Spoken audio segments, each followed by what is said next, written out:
the brand of the party as left and super progressive is a stone-cold loser in American politics. It's an asymmetric war, though, isn't it? Because the right can go more and more radical, more and more crazy, come out, with unsayable things. But people like you are saying, well, the left has got to stay sane and it's got to stay centrist. You cannot be, as outlandish as the right. So why does the right get to have fun and the left has to be boring? Cuts to schools, cuts to farmers. Once all that starts hitting, the show that you saying is fun isn't as fun anymore. Yeah. We have to have a center-left economic agenda for those working class people. Which is what?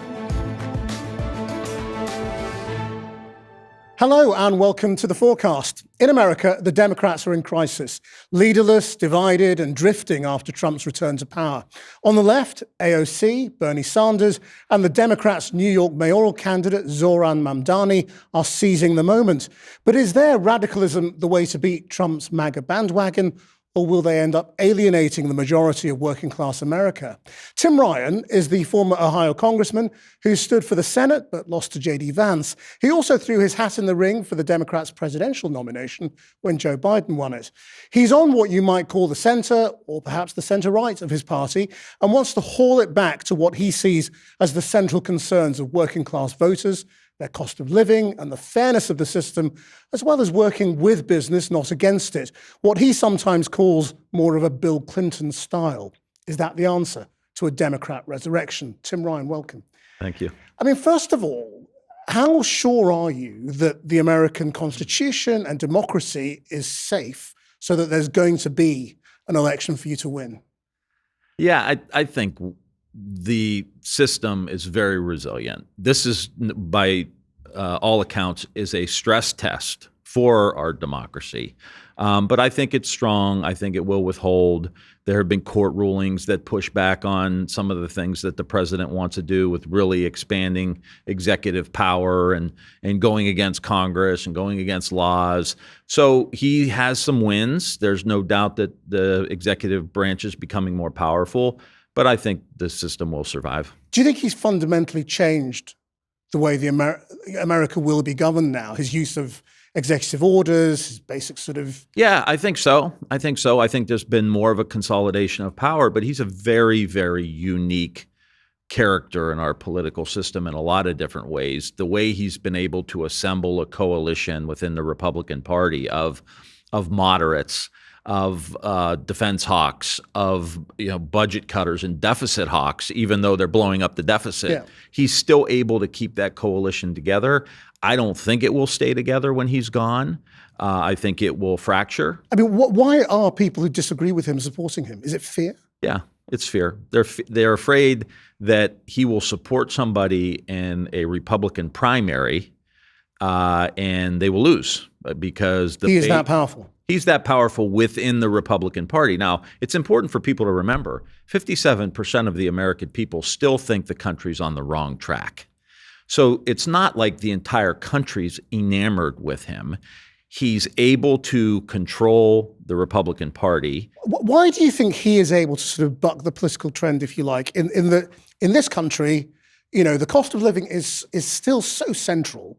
Yeah. That this Labour government that was elected on a massive majority, a huge wave, is already in trouble, is behind in the polls, is being blamed for the fact that things haven't changed, even though they've only been in power for a year. Yeah. Yet Trump, who is also facing rising inflation, he's not transforming people's lives yet. Right. It doesn't seem to be being blamed for not delivering. Yeah, I don't think yet, but like I said, 57% of the country still thinks we're going in the wrong direction. They're still, we got the report out just today on inflation, on appliances, on home goods. So his tariff practices are starting to take hold now. He will pay a price for that over time. He's so good at distraction and being on TV and getting people to look away from, any criticism of him or his administration, which is a real talent in this fractured media environment. But eventually his policies will take hold. His tax cut will take hold. The impact on the debt and deficits will impact the market, generally speaking. It will impact people's ability to buy cars, buy homes, all of that. He will be in charge, and the Republicans control the House and the Senate as well. So at some point, it's hard to tell when that will be, but at some point that will hit home. And so do you think there will be a normal pendulum swing, that this is normal politics for how the Democrats come back, or are these extraordinary times that require an extraordinary shift in Democrat politics? Somewhere in between. I think it's much different than it normally is, but I think there will be a blowback. Will it be in time for the midterms? Hard to tell. We do have a tax cut that will have some effect in the economy, and I think some people like how he's handling immigration. There's obviously egregious examples, but generally speaking, I think they like the fact that he's getting rid of people who shouldn't be in the country. But at the same time, that's going to affect the workforce. That's going to affect price of goods, especially around agriculture. So when does that happen? I don't know. Does it happen before the midterms? Maybe. So they may be able to hang on. I'm not sure. But it will come home to roost because the laws of gravity, around economics are still real. So let's talk about some of the options the Democrats have. I mean, if radicalism is working for Trump on the right, there is radicalism on the left that some Democrats are offering now in AOC and Mamdani in New York. Why do people like you think that is so misguided? Well, one, I think their solutions are wrong. Let me just say, I think Mamdani's campaign was brilliant. I think finally somebody in the Democratic Party really focused on the economic issues. He talked a lot about affordability. That clearly is where we need to be as a party. Problem is his solutions of government-run grocery stores and free this and free that, when in a world where nothing's free, I don't think that plays much outside of New York City. And that's the problem Democrats have run into. We're a very coastal party. It's been San Francisco and New York, and places like Ohio have been hurt by that brand for us. Why? What do your voters think about that kind of thing? What do they say? Well, they don't think it's true. Like, nothing's free. So if you're a construction worker in a union in Ohio and you get up 6 o'clock in the morning and drive to your work site and work all day long and come home and barely see your kids because you don't get home till 7 o'clock at night, and you do that years and years and years, decades and decades, nothing's free. So to say free, you're paying for it.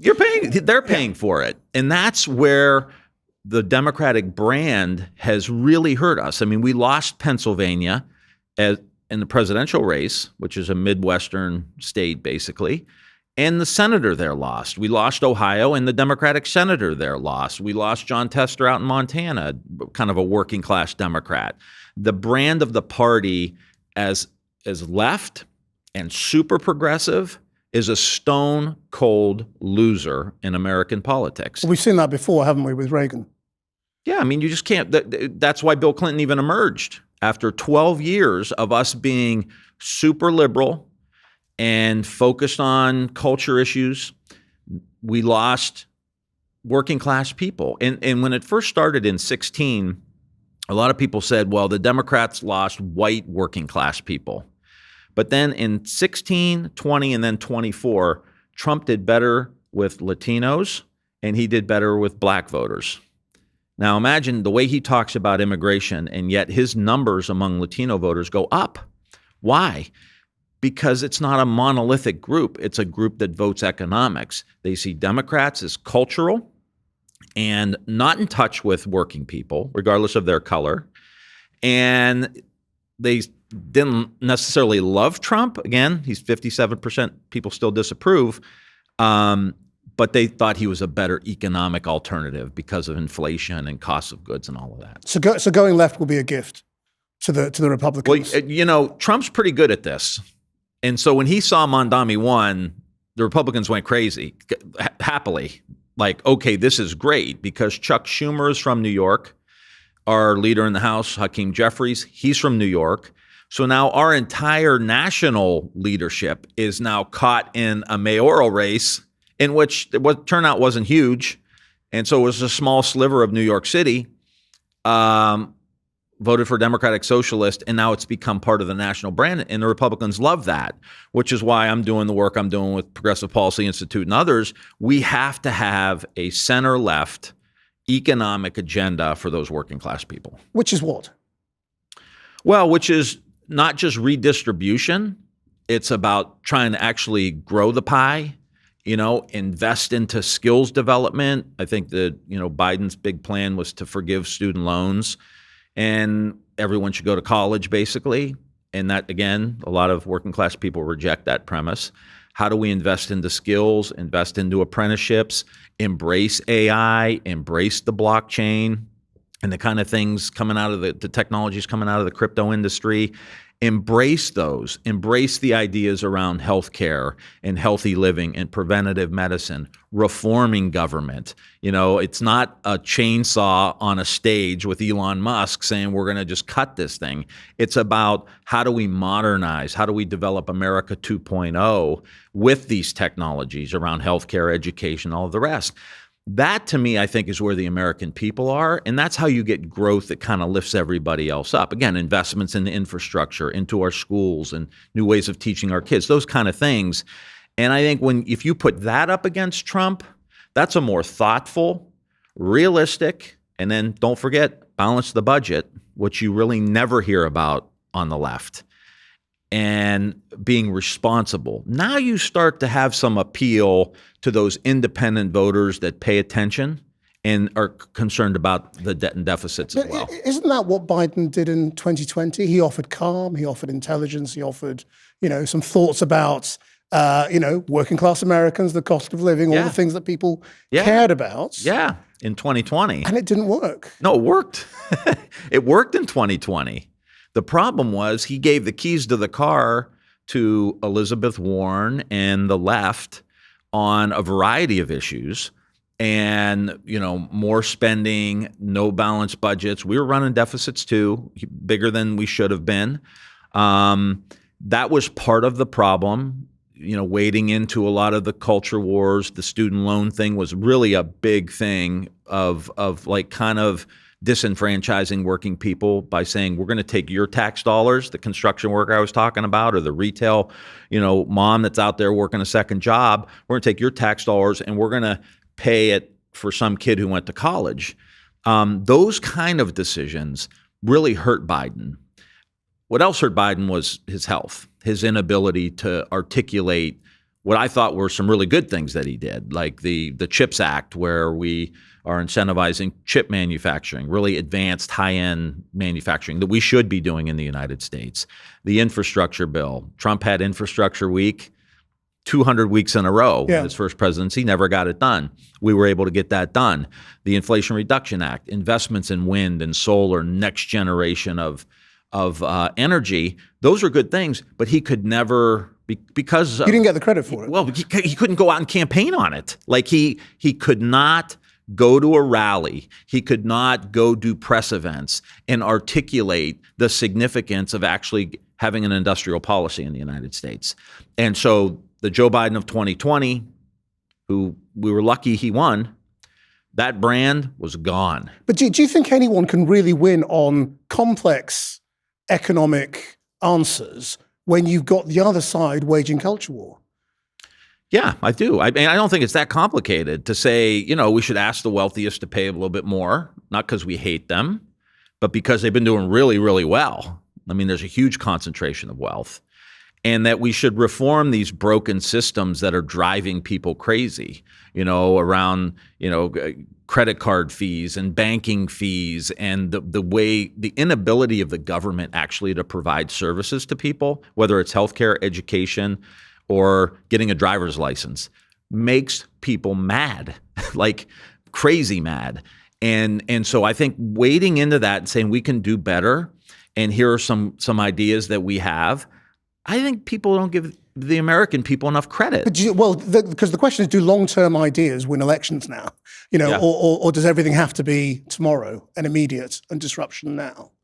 Because things like the CHIPS Act, very, very big structural changes. Yeah. But you don't see the results straight away, do you? You don't.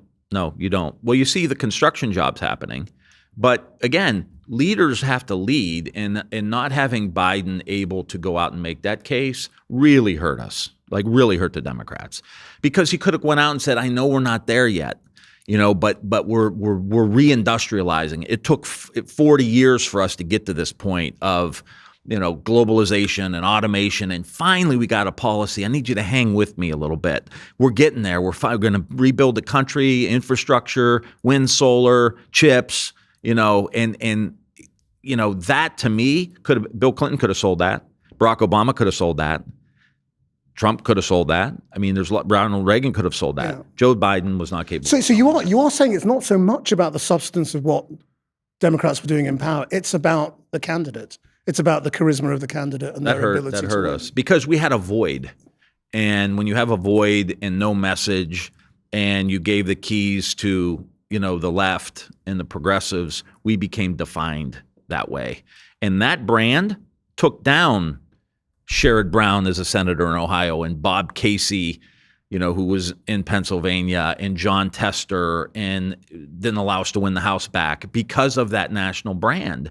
And if we could get back to a reasonable, economic, pragmatic strategy, we'll be back in the game. I mean, isn't there a tendency in politics, wherever it is, to look back and go, well, Bill Clinton would have won, Obama would have won, Tony Blair would have won, in Britain, from a progressive left perspective. And the truth is, politics has always shifted. You're in a different context. The electorates are in a different place economically. Yeah. So, I mean, what kind of Bill Clinton do you need now to win? Because Bill Clinton, as he was, doesn't do it, does he? Well, I mean, when I say Obama, Clinton, Reagan, I'm talking talent. I'm talking someone willing to knowing how to communicate. We didn't have that in the last election.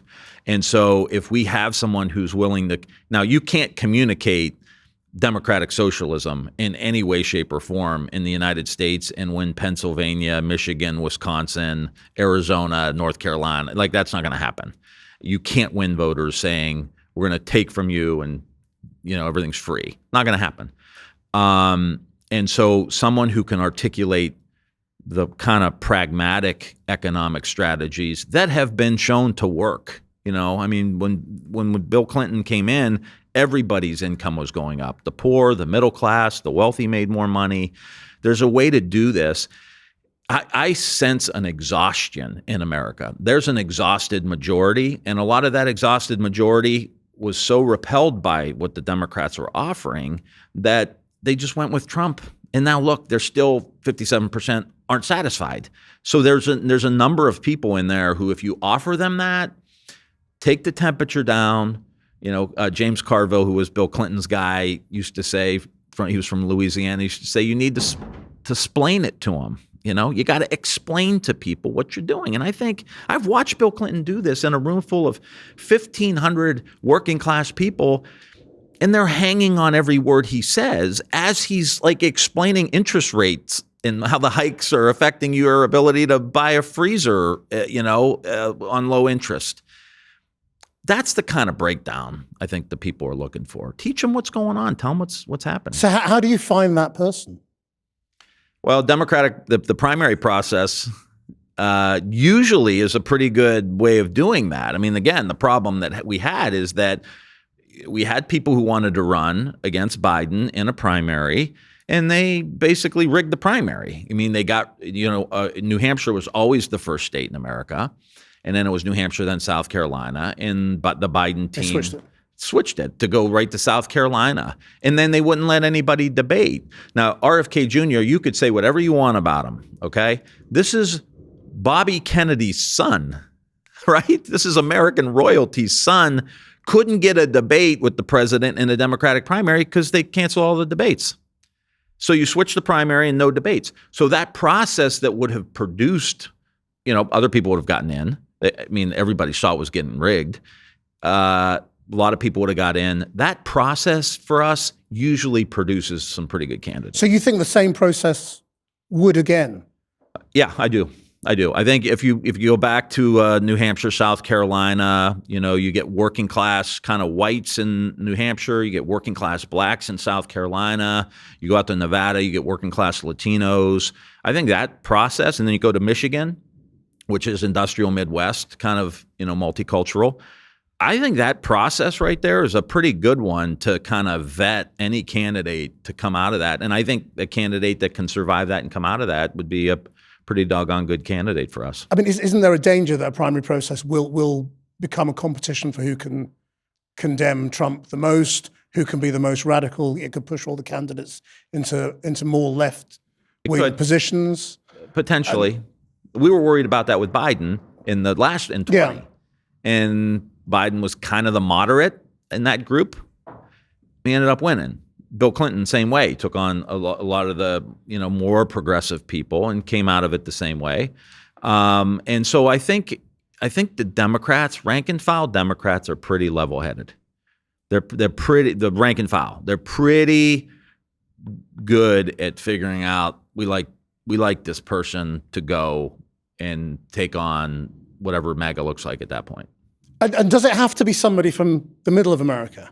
It can't be a New Yorker or a California. Forget it, Gavin Newsom. You may look good, but I don't think you're not going to win America. It's not going to be Gavin Newsom. Does it have to be from middle America? I think middle America will have an advantage in this one. I think maybe from the South. Somebody, another Bill Clinton is what you said. Yeah, I mean, the Bill Clintons. There were a lot more Democrats in the South. And does it have to be a man? A white man? I don't think it has to be a man. I think if we have two really good female candidates running for governor right now. Both of them have national security backgrounds. So I think that, for a woman to run now with that kind of background, I think that's very doable. And race? I mean, could it be a black candidate again? Hard to tell. It really is hard to tell. I think your position on the economics are going to mean a lot more. We had voters, they voted for Obama twice and then they voted for Trump. It's not all of MAGA is racist. They just vote for what they think is best for them, and I don't think they wade into the race thing like a lot of other people. And do you think all the runners are out there and identified, or are there? No, I don't think so. It's too early. I mean, Trump just got sworn in January. So we got 3.5 years till the election, another year and a half until people really start kind of jumping in. I mean, it's such an alien process looking at it from over here. And how do leaders emerge in your system is pretty strange, because it seems to be about sort of TV coverage, and it's not necessarily about party machines and not anymore. Yeah, not anymore. I think the attention now, and Trump obviously mastered that. How do you get attention? I think Mamdani, was able to generate attention. Yeah. And that means more now with social media. You're going to get clips. It's going to go on TikTok. It's going to go on Instagram. People are going to see it, even though they don't watch the news, and they're going to know about you. I mean, it's an asymmetric war, though, isn't it? Because the right can go more and more radical, more and more crazy, come out, with unsayable things, things that nobody would imagine a government would do. But people like you are saying, well, the left has got to stay sane and it's got to stay centrist. You cannot be, as outlandish as the right. So why does the right get to have fun and the left has to be boring? Well, it's I think as insane as some of the policies look and sound like, and may not work and violate laws and human rights and due process and all the things we care about, there is, I think there's a sensibility among most Americans of look, but I think Trump gets away with it because people do want the immigration issue to be dealt with. Now, they don't want you deporting people to countries that they don't come from, and they don't want you deporting American citizens, and they do want you to have due process. But generally speaking, if you aren't legally and documented in the country, you shouldn't be there, if you're not going through the process. So at the top line level, they agree with what Trump's trying to do. So the Democrats should essentially adopt that position. I think the same position is we want to keep the laws. We want to know who's coming into the country. We want there to be a process. We want there to be a pathway to citizenship. Immigrants are good for the economy, generally speaking, with GDP and everything else. And so there's a way to do it, but you got to get in line. It's really a values issue more than anything else, because that's why Trump did better among Latinos in 2024 than he did in 2020, because even the Latinos who got in line now are saying, wait, I had to get in line and you're just walking into the country.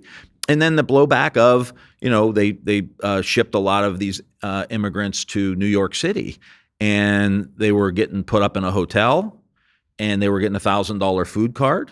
And this is the same issue here, right? The average worker is going, wait a minute. I want $1,000 food card. I'm going to work every day. And so for Democrats to espouse that position, but yet protect the sanctity of due process, protect people from, being deported to a prison in El Salvador, they're just trying to make a better life for themselves. You don't need to send them to a gulag. You just send them back to their country. And if they're a refugee or there's a humanitarian issue, I think America's big-hearted enough to say, we want you to come here and be safe. If you're living in, Guatemala or some of these countries that are having real problems with gangs, we're big enough hearted of a country to accept people like that. I mean, I'm not entirely joking about the whole thing about sort of boring and fun, in that it is a fact that in America, it is the outlandishness of the right that gets it attention on social media and on television. Yeah. Competence and decency just doesn't play as high, when it comes to entertainment value on social media and television. So are you sure you can get the attention for your candidates that you need in order to get people to like and know your people? At some point, your policies do matter, and so the tariffs. Did they for Trump? I mean, they didn't really, did they? I mean, they've not hit home, The tariffs, like I said, are just starting to affect costs back home. That's going to be a problem for him. In the tax bill, primarily to the top 1%. Okay, I don't think his folks are going to like that all that much. You're also going to have hundreds of billions of dollars in cuts to Medicaid, which is our health care for poor and senior citizens. Huge cuts. They don't come in till right after the midterm, so they delayed them. Probably smart politically for them. When those all start hitting, cuts to schools, cuts to farmers, deporting so many people that agriculture is going to be affected, so agribusinesses will be affected. Once all that starts hitting, the show that you saying is fun isn't as fun anymore. Yeah. It's not just entertainment. It's actually hitting my pocketbook. And that's when we better be, this is kind of the work I'm doing now. It's like, we better be ready when that moment happens and have the groundwork laid, have the policies ready, the ideas ready, and then all of a sudden it gets a little bit more serious than just pure entertainment value. I mean, you might be up against JD Vance, a man who you ran against and ultimately lost, but only closely. Yeah. I mean, what is he going to be like as a presidential candidate if it's him? I mean, is this the real JD Vance that we now see? I mean, he's changed a lot over the years. It's hard to tell. I don't think that there is anybody in the MAGA movement right now that is anywhere near as good at politics and branding and showmanship as Donald Trump is. Nowhere close. Not JD Vance, not Ramaswamy, not any of the senators, no governors. No one can hold a candle. This guy is a very unique political figure. And again, that's another, he'll be stuck with all those policies. He'll be stuck with the Medicaid cuts. Trump will be gone. He'll be there. And the inflation and the tariffs and the debt and deficits and all the effects that's going to have on the economy. He's going to have to hold that bag. And I don't think he's going to be able to do it like Trump's. I mean, I heard you say you didn't really get on with him. I did not. As rivals. It wasn't a friendly rivalry. No, not really. I mean, do you think he's a decent man? I mean, like when you think back to sort of, how McCain spoke about Obama and said, you may disagree with him, but he's a decent man, he's a patriot.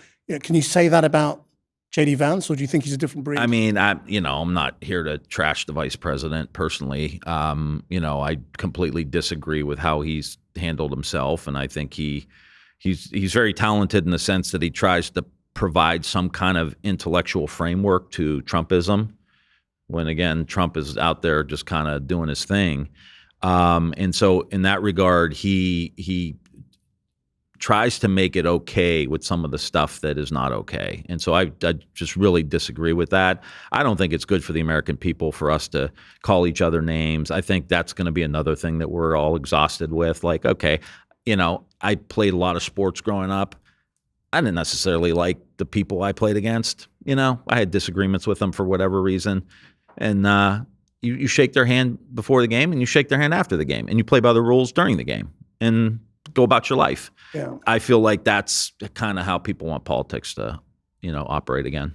I mean, when you look now at what's happening to the right and MAGA, I mean, do you think they are starting to fall apart? Well, you see the Epstein stuff. I mean, that's really an interesting thing. You saw a little bit of it come out with the bombing in Iran.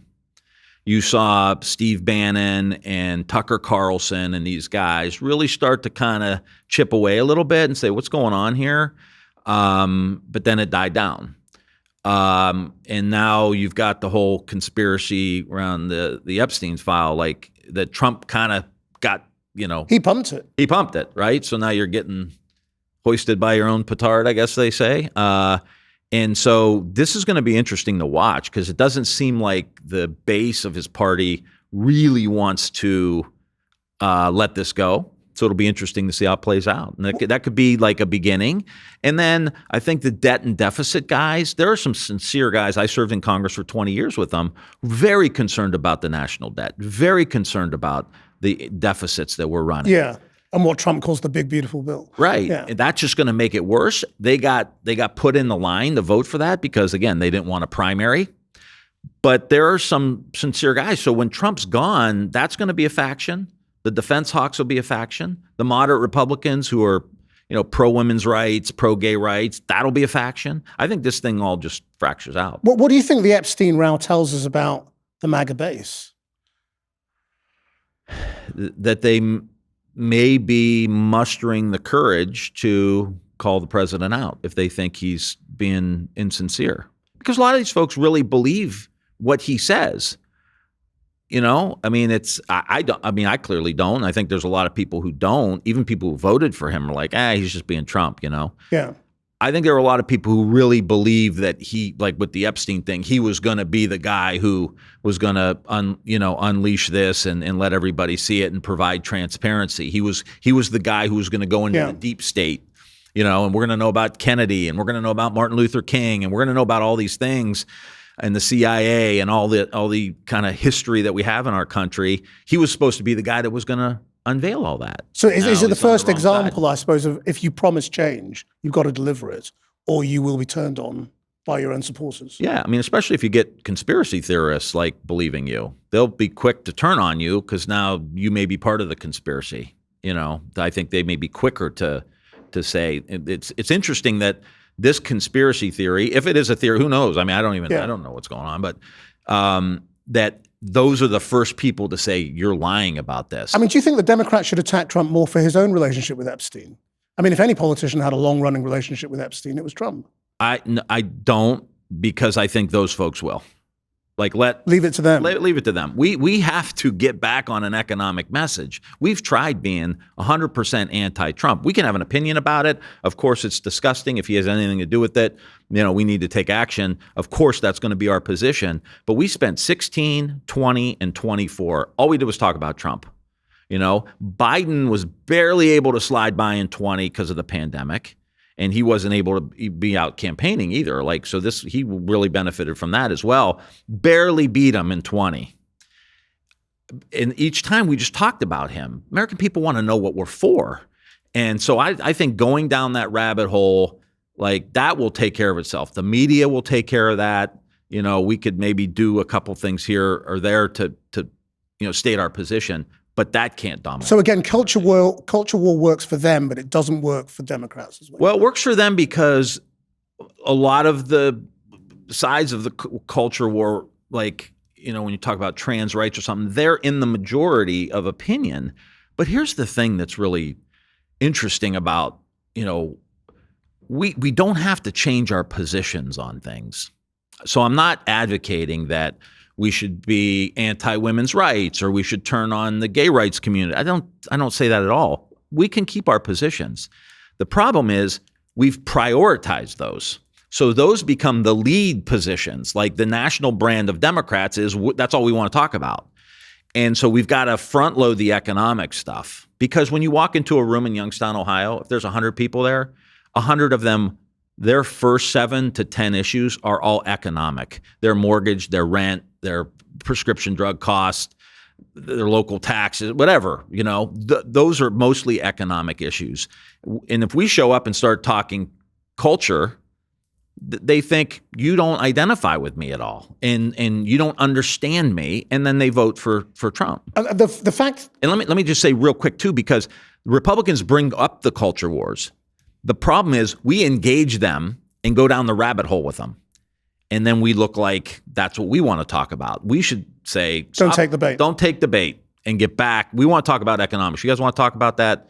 Fine. And I think labor's learning that too here is with the reform movement. Like, you guys talk about that. We're staying on our message. And I think from what I heard this week, I think that's what they plan on doing too.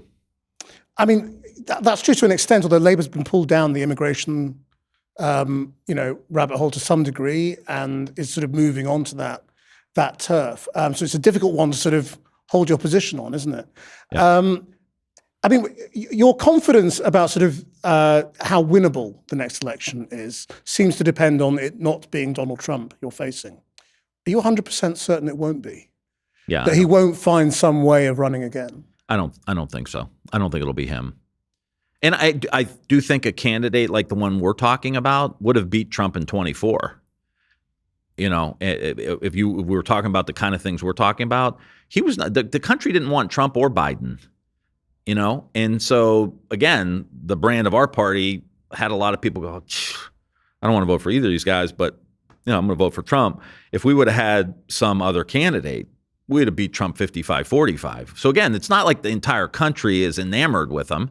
It's just that compared to what he was running against. And I think the big problem was when Kamala Harris was on The View, and they asked her, it's a popular daily morning TV show, they asked her, what would you do differently than Joe Biden? And it's right after she got in. And she said, I can't think of anything I would do differently. That was it. Like, now you're Joe Biden. And in that... It was an impossible position though, wasn't it? Because she was his vice president. She would have had to turn on him. Yeah, but... And she should have done. I mean, I would say turn on me. Like, it's more important. My feelings, I'll get over it. He should have licensed it. He should have blessed it, of course, And I don't know why he didn't, because of the stakes for the country. I mean, you threw your hat in the ring some years ago. Are you considering it again? I may. I mean, I'm enjoying being out. I'm in London and hanging out with you. This is a great town. I told my wife I may have one more election in me. I don't know when that will be, but I'm enjoying kind of being out. I'm coaching my son, his football team, American football. Because people have been wondering if you'll go for governor as well, haven't they? Yeah. Are you thinking about that? Yeah, I'm thinking about it. Yeah, I spent 20 years in. I missed a lot of my kids' stuff, and now I'm like coaching and really getting time with the family. They're here with me in London, and it's been a lot of fun. So I got, if I do jump back in, that's like, I got to get a few votes in the House before I even make an announcement. So we'll see how that goes. Well, if you do, stay in touch. Tim Ryan, thank you very much indeed. Thank you. Appreciate it. And that's it for this episode of The Forecast. Until next time, bye-bye.